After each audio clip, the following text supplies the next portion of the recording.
ये हालत है इस अमरीकी राष्ट्रपति की। इतना डरपोक है कि कह रहा है कि मैं नेतन्याहू को फोन करने वाला हूं कि ईरानी मिसाइलों के हमले का जवाब ना दे। जी हां, पिछले 12 घंटों से ईरान एक के बाद एक दर्जनों मिसाइल गिरा रहा है इजराइल के ऊपर। अलग अलग शहरों पर लगातार मिसाइलें बरस रही हैं और अमेरिका का राष्ट्रपति कह रहा है कि मैं इजराइल के प्रधानमंत्री को फोन करके कहने वाला हूं कि ईरानी हमलों का जवाब ना दे। बस ईरान आप पर हमला करते जाए, आप सिर्फ उन मिसाइलों को रोको डिफेंस सिस्टम की मदद से।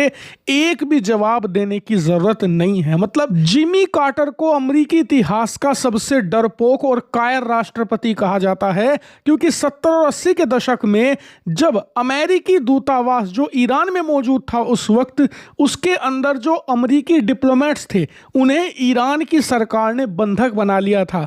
जिमी कार्टर सालों तक भी उन बंधकों को नहीं छुड़वा पाए थे। मतलब कई सालों तक उन्हें बंदी बनाकर रखा था ईरान की इस्लामिक सरकार ने। उस समय जिमी कार्टर को सबसे ज्यादा कायर राष्ट्रपति की संज्ञा दी गई थी, लेकिन आज डोनाल्ड ट्रंप ने वो सीमा भी तोड़ दी। मतलब एक बार को आप कह सकते हो कि यार इजराइल दूसरा देश है, क्या पता अमेरिकी राष्ट्रपति नहीं चाहते कि हम इजराइल के युद्ध में पड़े या इजराइल के लिए लड़ें। बात सही है, लेकिन आप भूल रहे हैं कि इस समय सिर्फ इजराइल पर मिसाइलें नहीं गिर रही, बल्कि अमेरिका के जो सैन्य बेस हैं अरब देशों में, वहां पर भी मिसाइलें गिर रही हैं। आप स्क्रीन पर देखिए, ऐसी इनसेन फुटेज और वीडियोस निकलकर सामने आ रही है इजराइल के अलग अलग इलाकों से। इसके अलावा अरब देशों के अलग अलग ठिकानों में जहां मोस्ट प्रोबेबली अमेरिकी सैन्य बेस हैं, ठिकाने हैं, उनके आसपास भी ड्रोन और मिसाइलें गिर रही हैं। इसके बावजूद डोनाल्ड ट्रंप कह रहे हैं कि मैं तो कहूंगा कि अमेरिकी फौज तो अटैक नहीं कर रही ईरान पर,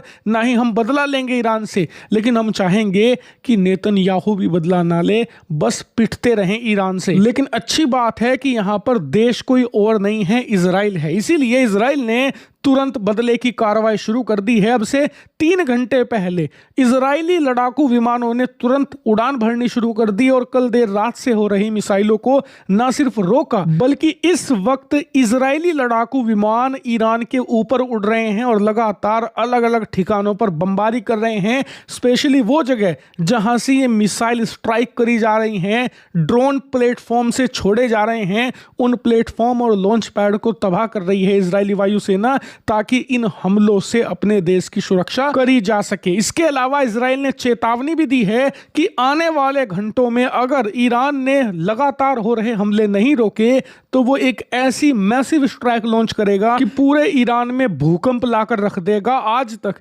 ईरान के ऊपर ऐसा हमला नहीं हुआ होगा, इतनी बड़ी हमले की तैयारी करके बैठा है इजराइल। लेकिन अमेरिका, जिसे दुनिया की नंबर 1 फौज कहा जाता है, वो क्या कर रही है? तो अपने राष्ट्रपति ट्रंप के आदेशों का इंतजार।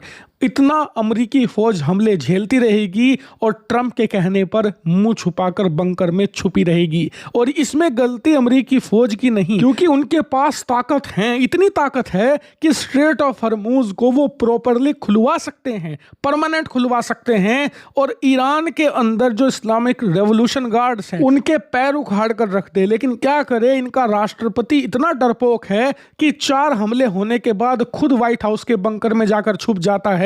हमले का आदेश कहां से देगा? इसीलिए लाचार होकर उनके भी हाथ बंधे हुए हैं और वो सिर्फ एक के बाद एक हमला झेल रहे हैं। लेकिन इजराइल उन देशों में से नहीं है, इजराइल प्रॉपर जवाब दे रहा है। लेकिन फिलहाल देखना यह है कि यह युद्ध अब कहां तक जाता है, क्योंकि फिलहाल तो इनसेन लड़ाई हो रही है दोनों तरफ से। मैं आपको लगातार अपडेट दे रहा हूं, चैनल को सब्सक्राइब करके रखिएगा।